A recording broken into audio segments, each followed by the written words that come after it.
Hi, everyone. Welcome to Diabetes Primetime, the show where diabetes experts answer your questions. Tonight, we'll be talking with Goebel-Fabbri, a psychologist who specializes in diabetes, weight management, and emotional eating. As always, we'll be doing a trivia question tonight, and everyone who answers it tonight will get a free guide for healthy meals on the go. So be sure to stay tuned for that trivia question and put an answer in the comments. And thank you so much for joining us tonight. Thank you for having me. I'm so excited to be able to discuss this topic with you. It's such an important one. Well, I completely agree. And I've actually been looking forward to this episode for a long time, mostly because, you're a psychologist and really an expert on diabetes and the behavioral and emotional aspects of weight and food. So this is the perfect person to talk with you about because so many people with type 2, and really probably all of us, have challenges with emotional eating. So let's start there. Why do so many of us reach for food when we're feeling angry or sad or lonely? Well, I think it's a really tough thing to answer. I mean, I think that there are so many variables that contribute to this issue. And probably the first one is the convenience and availability of food that's everywhere we go.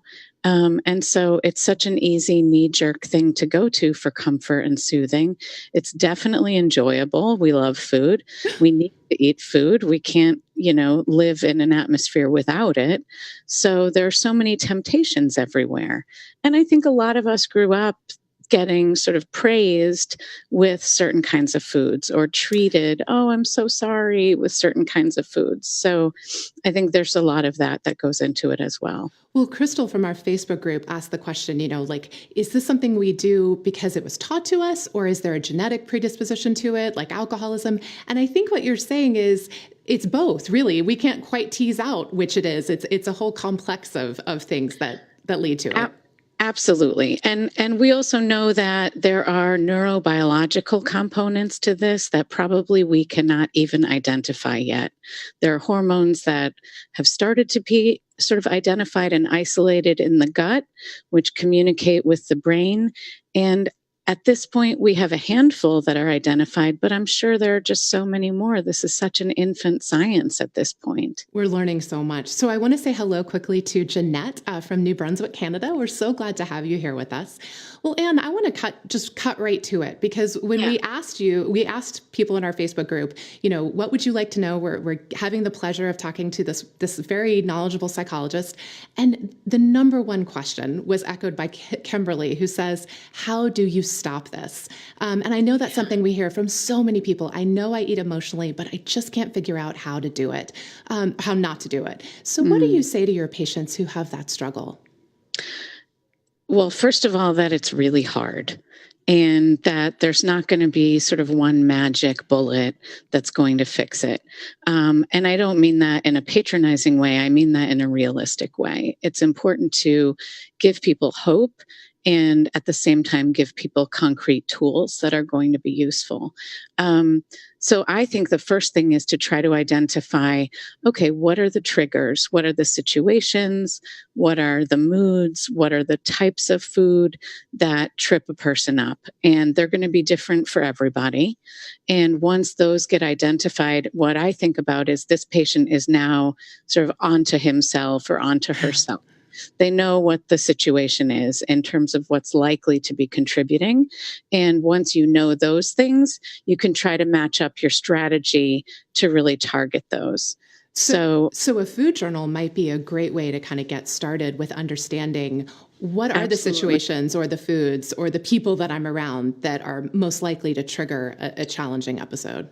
Exactly. And even as concrete, this would certainly go into a food journal, time of day, day of the week. Is it more of a weekend or more of a weekday thing? What does that sort of indicate in terms of patterns of stress level and things like that? Is it more right after seeing a very stressful family member? Is it, there are so many questions to ask. And I think people feel so emotionally involved with it and so to blame for it. Yes. They need to be encouraged to sort of step back and look at the information as data, and they're a detective and they're trying to figure out, how does this all piece together? Okay, I'm going to stop you right there because I want to say hello to a whole bunch of people who've joined us. Oh, good. I want to say hello to Kathy from Nova Scotia, to Lois from Ontario. Gosh, a lot of folks from Canada. Diane Yeah. from Ontario, and Diana.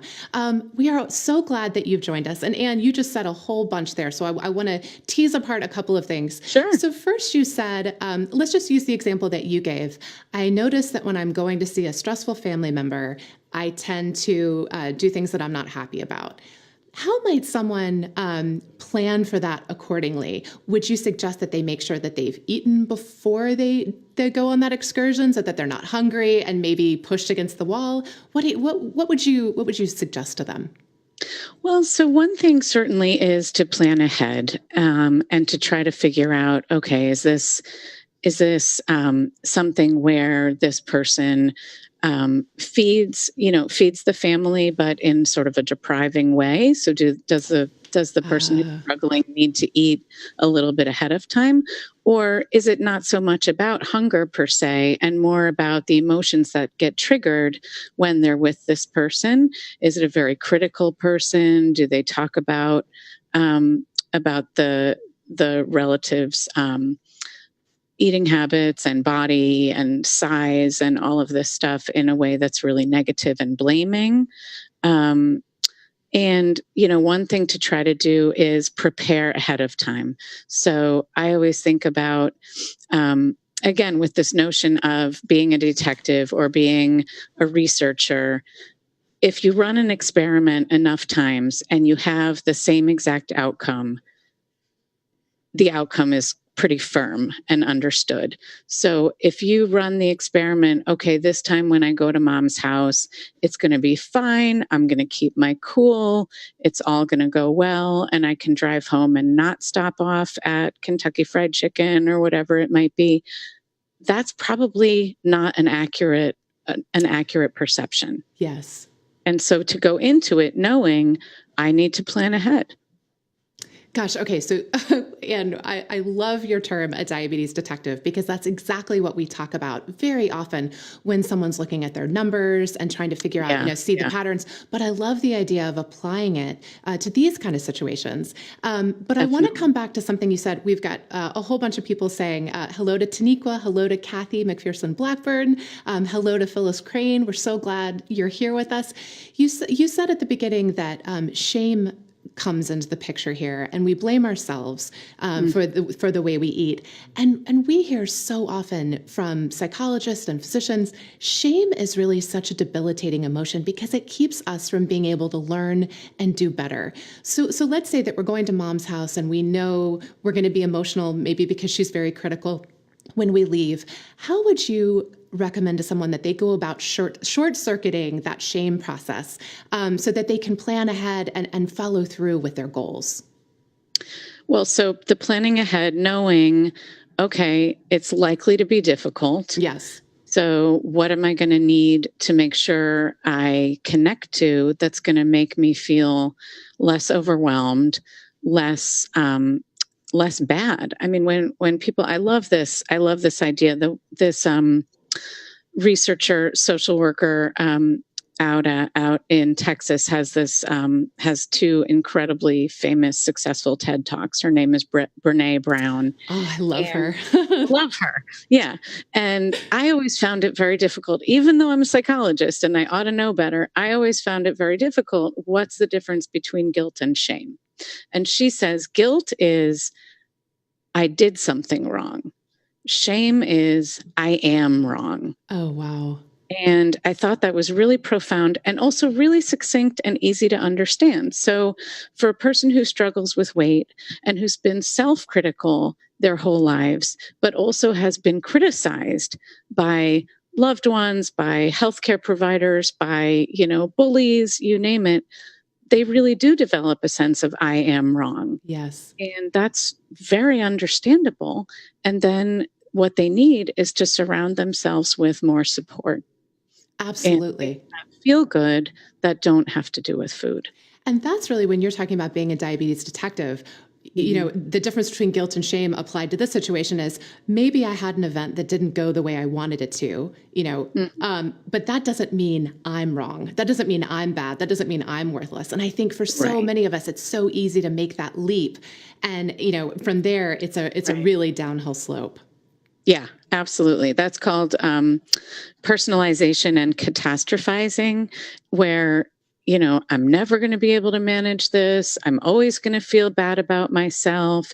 Those sorts of predictions that are really negative and probably bigger than they really need to be. Or my head at 2 a.m. when I can't sleep, and it's like, it's always going to be this way. Yeah. So we're going to take a short break so that I can tell you about the sponsors of tonight's episode. Arcray has been working for over 50 years to make the lives of people with diabetes simpler and easier. Their blood glucose monitoring products and personalized approach to diabetes management helps empower people to live richer, healthier lives. And Amazon's Choice brand of blood glucose monitors and blood pressure monitoring products make healthcare more affordable. We'll put a link to both of those amazing brands in the comments. Be sure to check them out. They make our show possible, and we are very grateful. And be sure to stay tuned for our trivia question coming up, where you will get our free guide to meals on the go when you answer. So, Anne, let's come back to this question of, okay, we've got our food journal. We're recognizing that there are patterns happening in our lives for which we are not to blame. We're just trying to understand what's happening and think about other approaches. And I think we agree there's a reason why we reach for food. It works to help us calm down. So let's spend some time talking about what else someone might do to help them manage stress or anxiety or strong feelings of food. For example, maybe we're leaving mom's house, and rather than going to Kentucky Fried Chicken, what's another option? Yeah. So the first thing that people need to develop, I think, and, there's the idea of the food journal, but there's also in the food journal, perhaps, a person can actually write a list of what are the various things that I can do and that I can surround myself with that are either going to distract me from the typical behaviors that get me in trouble, or that will actually soothe me in a way that's either similar to food or even better than food. And the reason why I say that is it's not that food doesn't help a person feel good. They certainly enjoy it, but right afterwards, there's this, double whammy effect of I was already feeling bad. Now I've turned to this thing, and now I feel worse for yet another reason. And so to think about what feels good, how does going for a walk feel? How does doing knitting feel? How does working on a puzzle feel? How does calling your closest friend and debriefing after an event like that feel? And those are going to be things that each individual person needs to brainstorm for themselves and then test out. Sometimes one thing's going to work and another thing isn't, or depending on the circumstance, like this example of going to mom's house. Now you're driving home. You can't knit because you're driving. Right. Or meditate because your eyes need to be on the road. So to try to figure out what are certain things that work in certain circumstances. Like maybe you can distract by listening to your favorite music. Maybe you can distract by listening to a really compelling podcast. Different things like that. But it really involves creative brainstorming. So again, that whole planning ahead, I know this is a situation where I'm probably going to be challenged because I've seen it again and again. So what am I going to do instead? And what will the situation allow? Do you recommend that people journal, maybe it's visit number 3 to mom and I tried a podcast this time. Do you recommend you describe how that worked or didn't work and how I felt or didn't feel, just to kind of keep gathering that information? Sure, I think that can be helpful. But I also think people might just sort of learn it in without a sort of more naturalistic way. And okay, well, I tried that, it didn't work. So I either won't try it again or I'll try it in a different situation. But definitely, I think early on, people should anticipate that these behaviors are not habits. And they're going to need very, very conscious choice, and that initially they may not even feel like they do the trick as well, Well, but they won't have the negative consequence. well, I was going to ask you that very thing, because I think, we talk a lot about different coping mechanisms, but I think we've all been in that moment where we are really pushed and, we really want to eat. I know I could go for a walk or I could call a friend, but, food is easy. And gosh, it just seems like in the moment, nothing else is going to make me feel better. Like I know food is. I think that's very realistic, that there are those times where the person is going to make that choice. And I think they have to be, number one, empathic toward themselves. Okay, it's not that I blew it. It's that this is a very long-standing habit and I'm working on it. Yes. Yes. And then what I try to encourage, and this is harder, this is like the challenge version of that. If you're choosing to eat something that typically you turn to for comfort and typically overdo and then feel bad about it, figure out a way to have it and really have it. And what I mean by that is truly enjoy it, have it in an amount that you feel okay about, and acknowledge that it really occurred. Because people get into this like, okay, the faster I can do it, it won't really count, or I can ignore that it happened, or I'll hide it and no one will know. But right, your body knows. So to try to have it, it's a treat, and that's fine. It doesn't make you a bad person. Right. It's you taking care of yourself the best you can in that moment. And so I love the idea of enjoying it, like really consciously saying, this is the solution that I need right now. And so I'm going to give myself permission. I'm not going to beat myself up, and just try that as an experiment. Right. Or even if it's not in a situation where it's emotional eating. Great what point. If it's, I really want this kind of a treat today. Absolutely. Now I've totally screwed up and I have to go back to square one and I'm never going to be able to do healthy eating and all the negative stuff, versus, I really tasted that this time. That is fantastic. All right. So we've got so many people saying hello. Hello to Bridget from Canada. Hello to Susan from Idaho, to Bonnie from Kentucky. Colleen says, and I know this is something that so many people with diabetes struggle with. So it's a difficult situation. So I'm so glad to get to ask you this. She says, people at work know that I have type 2, yet still push treats and sugary snacks on me and almost shun me when I decline. Even when I say I can't, my blood sugar is high already. How do I get the message across to those who don't understand or who just don't care? Yeah, that's a tough one. And it's interesting because there's two sides to that. There's the side that she's describing, which is a kind of ignorance about diabetes management. And then there's the other side, which is the deprivation, judgy side. The food police. And both of those are so unhelpful.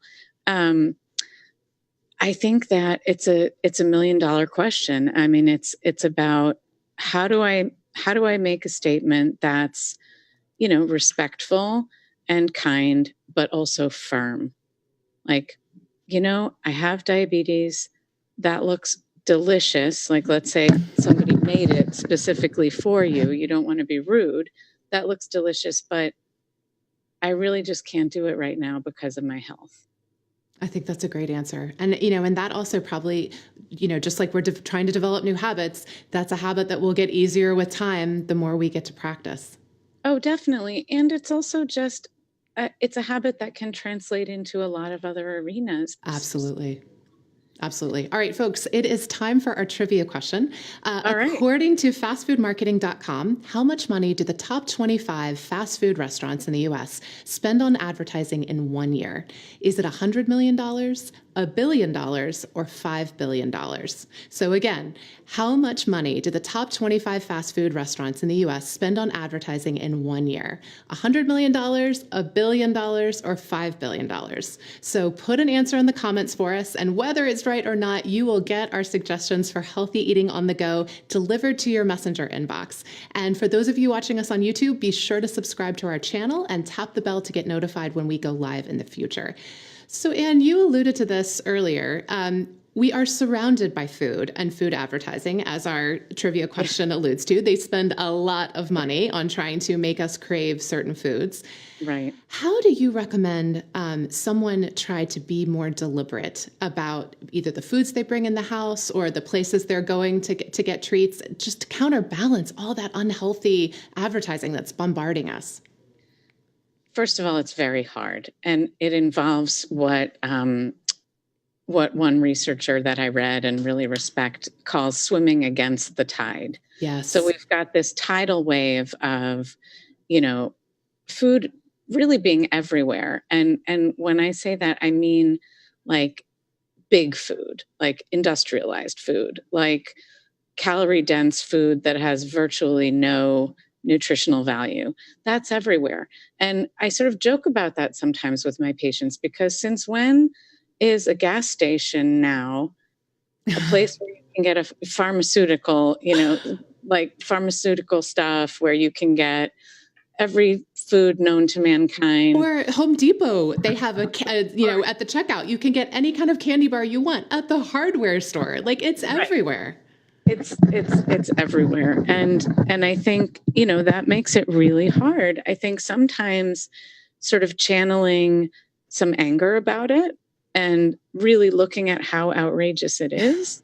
I talk about, and this I think is incredibly outrageous, that a lot of these companies will hire psychologists who are experts in manipulating people's senses in such a way that they become tempted even more. So and to me, that's just outrageous. So like this example of you go up, you park even across the street from McDonald's, you're doing a different kind of errand. You smell the French fries because they actually pump that scent out into the air. Wow. Because of people. And so I think being a little outraged, being conscious of, is this really the kind of food that's good for me? And by good, I mean good tasting, good quality. Good for my body. Good for my body, not like good from purely the calorie sense of things. But I think it's really hard. Kelly Brownell is a professor at Princeton now, and he did a lot of research on weight loss, but also on public health issues regarding weight. And he calls America a toxic food environment. Absolutely. Was a really good quote. I mean, all you have to do is drive down any, major road in any town, and that's exactly what you'll see. All right, so I've fallen behind on saying hello to people, so hang on just 1 second. Bonnie says, you're addressing my issues, and I like what I hear. This is motivation. I'm so glad to hear that, Bonnie. Susie, hello from Florida. We're so glad to have you here, Susie Lynn. Hi to Lisa from Virginia. To Paula, she says, I'm sorry I'm late, but I'm glad you're here. Elvia says hello from Texas. Leanne says hello from British Columbia. Sally says hello from Wisconsin. Gosh, this is so cool to see people from all over. Kathy says hello to St. John. Paula's from Pennsylvania. Gosh, this is so awesome to see. So, Anne, one of the eating styles that I keep reading about as the antidote for disordered eating is intuitive eating. Is that an approach that you recommend to people who really struggle with kind of an unhealthy relationship with food? So I think it's a really useful concept. And I think that it applies in certain circumstances. So the example that I gave earlier of having the treat and really enjoying it. Yes. You've identified it. That takes several different steps if you want to pull it apart. You're identifying, what is it that I'm really going to enjoy? Then you're identifying how much. Then you're identifying enjoying it. What does it taste like? What does it feel like? Oh, am I done? There's all these questions to it. That involves intuitive eating. Am I hungry? Am I not hungry? Am I not hungry, but it just looks really good and I'm going to have it anyway, but I'm going to enjoy it. There's that whole thing. But I think that's like at a level of sophistication that ideally comes second. And what I think first could be useful is something that, in very sort of fancy behavioral terms is referred to as stimulus control.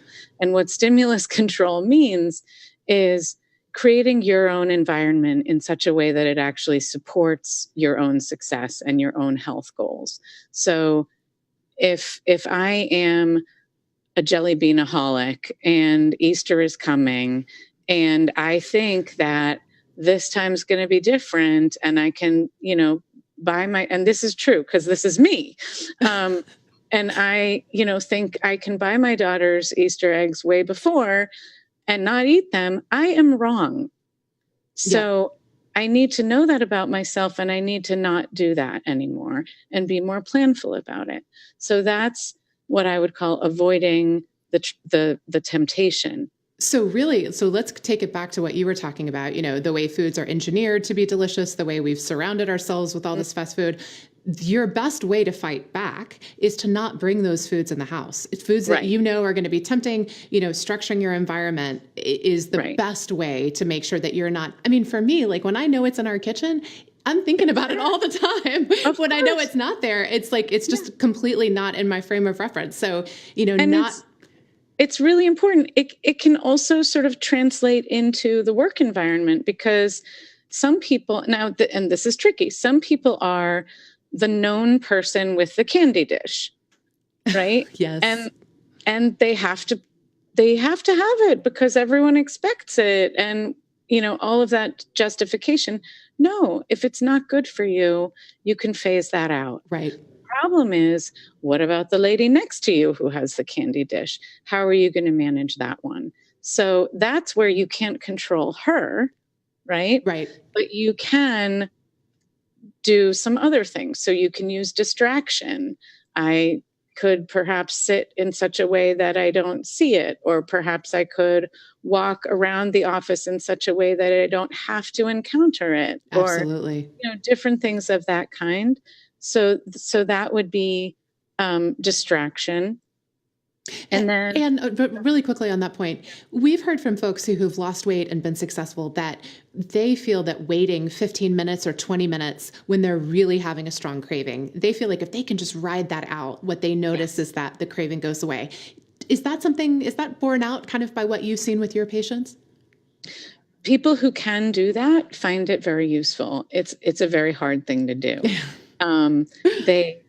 In substance abuse, they refer to that as urge surfing. Ooh. So you're riding that wave. And I think that's a helpful visual for people, because the wave is going to come back down, but at the height of it, you have to ride it. And so I think that's like an interesting. I love that. I really like that one too. So, and I just want to ask one question because early on, someone asked the question. They said they're really challenged by overeating at night when they're watching TV. And gosh, I know probably everybody can relate to that. Yeah. How would you recommend that someone urge surf in that kind of scenario? Is it just waiting? What would be the best strategy for that situation? That's a really tough one because oftentimes things get paired up and become habits. So when I'm watching TV, that means I eat because those habits go together now. Yep. And so then it's tricky. How do you break those two things apart? And for some people, it's changing what it is that they eat. Like they still want to eat, they want to crunch, they want to do whatever it is that feels good about that activity, but they choose something different. And for those people, maybe it works. For other people, maybe they change, like if you're in a place where you have more than one TV, maybe they change their scenario where they watch TV. Maybe they watch it, if they have a TV in the bedroom, maybe they watch it there, or maybe they watch it somewhere that's farther away from the kitchen. So really trying to sort of engineer, how do I break these two habits apart? Wow. Okay. I think that's a really, really good answer. Madonna says, hello from Toronto. Awesome discussion. So glad you're enjoying it. Christine makes a good point. She says there are hordes of food in every store. They even plan the store to make you buy junk food, which is 100% true. And that's, and what you were talking about, get mad about that as a way to try to, fight your way through that frustration. And you're a psychologist, and I know you are very busy seeing patients. You are doing the show at the end of a very long day of seeing patients and helping them deal with these issues. If someone watching tonight is trying to figure out whether seeing a therapist or or a healthcare professional might help them manage the stress and anxiety around food. What questions would you ask, or what would you suggest they ask themselves to figure out if seeing someone would be a good option for them? So you use the idea stress and anxiety around food, but I think sometimes it's also stress and anxiety that brings a person to that food. Ah, So, okay. so the question is, okay, what is really underlying all of this? What am I using food for? And if it's that I have diabetes, let's say, and I've been told that I need to change my eating habits, but I really don't know how, and I don't have the sort of solid education under my belt, then that makes sense to go, of course, to a certified diabetes educator to get the information. And then perhaps to work with a dietitian who also has more of a counseling approach. So not just here's your meal plan, cookie cutter, this is what you need to do, Sure. but more of a collaborative style. Mm-hmm. If you're looking at what's underlying this and it feels like, God, this is really a long-standing thing. It has a lot of emotions attached to it, and emotions are often the driver of my eating, then it does make sense to see a psychologist or a social worker and someone who either has expertise with weight management or with eating disorders, even if that's not necessarily what the person has. Or someone who you can be referred to by your primary care doctor or your endocrinologist if you trust their opinions and their personality styles. So I think finding somebody just out of the air is very, very tough and is hard to do. Well, we've had several questions on the page that really pertain specifically to diabetes management, things about, waking up with high blood sugar. And we're going to save those for our next Facebook Live with our endocrinologist. So just so you know, folks, we're not ignoring you. That's just not Anne's area of expertise. But what she's suggesting is 100% right. Finding a diabetes educator who can help you deal, perhaps a dietitian who can help you deal with a whole range of issues is a great idea, or getting referred from your primary care doctor if you feel like stress or anxiety or even depression might be driving a lot of your issues is a great place to start as well. Right, because life is hard, diabetes is harder, and weight struggles are, I think, the pinnacle of difficulty. They involve so much stigma, and there's so much prejudice against people who are in larger bodies. And there's also stigma against type 2 diabetes because there's this misunderstanding that, you caused this and you should do it differently. And if you just ate insert food here, carrots or whatever it might be, you wouldn't have had this problem. That's right. That's exactly right. That makes it such an emotionally loaded issue to cope with on a daily basis. Well, actually, I'm so glad you brought this up because we're going to play a video right now of Robin, who's a person with type 2 diabetes. She's actually a therapist as well. And she's talking about the importance of self-compassion, which you've alluded to several times, Anne, but I think it's such an important topic and a good reminder. So let's watch the video and come back a little bit and talk more about how we can use self-compassion as a tool to fight this tough environment socially. Great. When someone feels that sense of responsibility about their disease, and because it is so driven by choice, I think what we'll often say, and what I would say, is having compassion for oneself, because it's not easy. And if you get too angry with yourself, I don't think it's constructive. I think we have to develop a loving relationship with ourselves and our bodies. That's been my journey. I'm trying to do that. How do you take I'm a religious person, spiritual. God has given us life, and how do we create this as a relationship as something we've been given that we want to take care of, and not get angry with ourselves, but find compassion for ourselves. I don't think there's enough of that. I think the medical model lacks that. It's more number driven, and again, I appreciate the purpose of it. I need it, so I'm not putting it down, but I don't think it's a sufficient answer.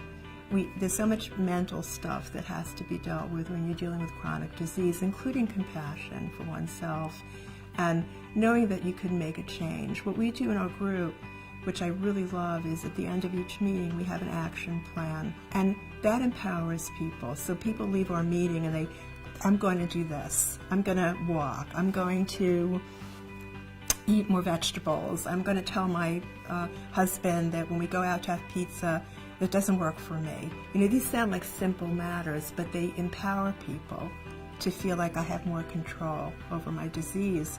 So that's the kind of thing I think we have to build that in to a repertoire. And I would say that moves it off of the anger at oneself to tools. How do you take action? And that's why you need the support to keep revisiting this, to build up those habits that maybe we didn't have to begin with. And we need them now. We have to keep reinforcing them and building them. So I love Robin's perspective, and I think self-compassion is so important. But before I ask you about that, Anne, I want to say hello to so many people. Hi to Maxine, to Tony from California. And I want to come back and answer Colleen's question. But before we do, Anne, if someone hears the topic of self-compassion and they think, if I were nice to myself, I'd never be motivated to do anything. I think that's such a common misperception about self-compassion. How would you recommend that someone begin thinking about being kind to themselves around food and just around everything in their lives, and why it won't completely zap their motivation? Well, I think the first question is, when people are cruel or overly demanding, what does that actually do for your motivation? And, right? I mean, I've heard patients describe endocrinologists or other physicians using fear tactics or shaming to try to, quote unquote, motivate the patient to make change. And that doesn't work. So I think we have to think about, well, what is the goal here? And the goal is not necessarily to be like sunshine and rainbows, but to be realistic. How do I stay motivated? Right. And if I see that what I'm doing is actually helping, I need to acknowledge that and think about, good job. I've really worked it today. I think that's such a good point. And one of the things that Robin talks about in the video is she talks about the importance of having a plan, which is kind of what you were talking about earlier. And really, having a plan is a way of taking care of ourselves. It's a way of saying, I know I'm going to be in a difficult situation. How am I going to best handle the situation in a way that I can feel good about? Right. Colleen has a wonderful question. She says, how do you deal with the fear? I know I have to eat differently, but mentally I'm not strong enough right now to work at Lifestyle Change. I fear the change and I fear failing again. How do we address that fear? And I think that fear of failing gets in the way so much of the time of us making positive changes. What would you say to Colleen? Yeah. Oh, positive changes of any kind. I totally agree. But I think when it comes to weight and self-care, I think, quote unquote, failing is such a public process. So you've lost weight, everyone's talking to you about how great you look, and this is so wonderful, and you're getting all these compliments. And if the weight starts creeping on, no more conversations about that. And it's so obvious. And we don't really make behavior changes in other arenas that work that way. You're exactly right. So I think that's hard. But I also think that two more things have to be considered. One, what is the goal and is it realistic? And two, and maintainable. And two, how to break it down into much, much smaller chunks. So, we're about to have the Boston Marathon on Monday, and it's, Wednesday. So I can't decide that I'm going to run tomorrow and then run the marathon. It's true. So, that's not how it works. And weight loss and type 2 diabetes management are a sort of a marathon. They require a lot of changes made over time and that are actually sustained over time. So it can be a smaller weight loss. It can be a progression of small weight losses. It doesn't have to be, I'm either going to lose 100 pounds or I'm a failure. Well, we were talking with a physician a couple of weeks ago in Vancouver, actually. And one of the things that they talk about at their clinic is, rather than having like a year-long weight loss goal, they break it up into much smaller chunks, 52 chunks, one a week, and they call it 52 opportunities to celebrate. And, I was thinking to myself, gosh, so often we set these really lofty goals, and it is either pass or fail, yes or no. Right. But when it's broken down smaller and we really take every possible opportunity we can to celebrate, that in and of itself builds the sense of like, I'm on the right path and I'm doing the best I can. Absolutely. And also there's data behind that. I mean, there's research that shows that a 10% weight loss that is sustained over time has major health effects, positive health effects.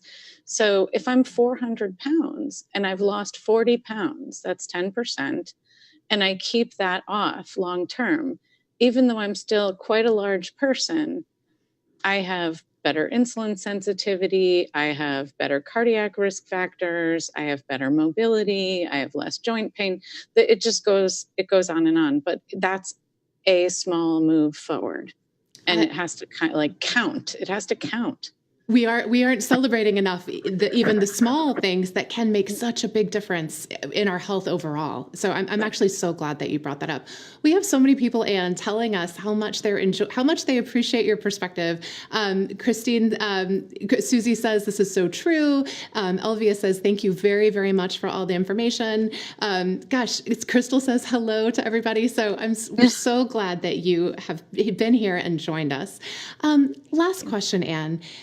If someone is trying to, make a step away from using food as their primary coping mechanism, would you suggest perhaps that they just make a list of all the other ways that they might cope? How could someone begin kind of building more tools in their arsenal? Because I think for so many people, it's food or nothing, and they don't have another alternative when it comes to taking care of themselves. Right. So I do agree that it's important to make a list. And this is going to sound silly, but not just a mental list. I think to have a very concrete list of what are the things that help me soothe myself beyond food. And that might feel incredibly daunting to even think about for some people. Like they might come up with one thing. I don't care. That's one more thing. It's true. So to try, and then gradually that can be built upon. And the reason why I like people to write it down is that when we're in the middle of a crisis, we go to the thing that we've learned most well, right? And so if I'm an expert on being an emotional eater, that's what I'm going to go to, as opposed to trying something new, because I'm not going to remember what that new thing was supposed to be. Exactly. Well, so I think that listing is kind of important. I also have something very, very concrete. Oh, good. Which I think is helpful. And I'm stealing it from AA. So AA is really wonderful at coming up with sort of acronyms and slogans and things that are easy to remember. And one of them is HALT, HALT. So like to stop, halt. And what they mean by that is don't get too hungry, that's the H, angry, that's the A, lonely, that's the L, or tired, that's the T. And I think that really breaks some of this down into concrete steps. What is it I really need? I'm exhausted. Do I actually need to eat? No, I actually need to put myself to bed. Absolutely. Oh gosh, I'm so glad you said that, because I do think a lot of times, we're not in a situation where we could take a break. And so we turn to food thinking it's going to help, but it doesn't. And, shopping when we're hungry, I always think about, what a bad idea that is. And yet I find myself in that situation, and then I shouldn't be shocked when I overdo it. I want to emphasize one thing you've said a couple of times, because I think it's such a good point. All of these are habits. So when we are sad, if we have a habit of going to food, then that's what we have a habit of doing. So it's going to take time kind of to turn the ship and develop new habits. So as you're in that process, again, being kind to yourself, recognizing I didn't develop this habit overnight. I'm not going to run the Boston Marathon in 5 days. Right. I'm going to change it slowly. Right. There's also, there's this mythology around habits as well that, somebody in a group that I ran once said this to me. It was a group around weight loss and wellness, and said with total confidence, well, everybody knows that a habit takes 31 days to build, and then it's a habit. And at first it was said with so much confidence. I was like, oh yeah, everyone knows that. And then I thought, we don't know that. Like, who says that? And then I also thought, I think Oprah says that, Anne. oh, maybe. Well, turns out she's wrong. Because I also thought about it and I thought, well, we're not talking about one singular habit. Being healthier in terms of one's eating involves all kinds of habits. That's so true. So let's pretend it even was true, this magical 31 days. It can't apply. That's such a great point. And we've taken up a lot of your evening. We are so appreciative for joining us tonight. I have so appreciated your really practical suggestions, your kind, empathetic attitude. Folks, I hope you found it helpful. But Anne, we will be having you back on because I've really loved your perspective. Well, thank you so much. It's been an absolute pleasure. So, and thanks everybody for, what do you call it? Tuning in? If it's tuning in. Yes. Okay. And for all of you whose questions we didn't get to, we will talk to Anne again, and we're saving them. So we will address them one way or another. Okay. I do also want to say that the answer to tonight's trivia question is C, $5 billion. So the top 25 restaurants spend $5 billion in advertising in a year. So it's not your imagination. Advertising really is everywhere. And everyone who answered the question or left a comment for us will get our guide to healthy meals on the go to their Facebook Messenger account for free. So if you haven't answered that question, go ahead and leave us a comment or answer the question. We will be back for our next episode on Monday, May 6th at 9 p.m. Eastern Time with Kimberly Caswell, a diabetes educator who's going to be talking about the tools that can help people with diabetes thrive. It's going to be fantastic. I hope you'll be able to join us. Until then, Anne, thank you, and I hope everyone has a great night. Thanks so much. Good night, everybody. Good night.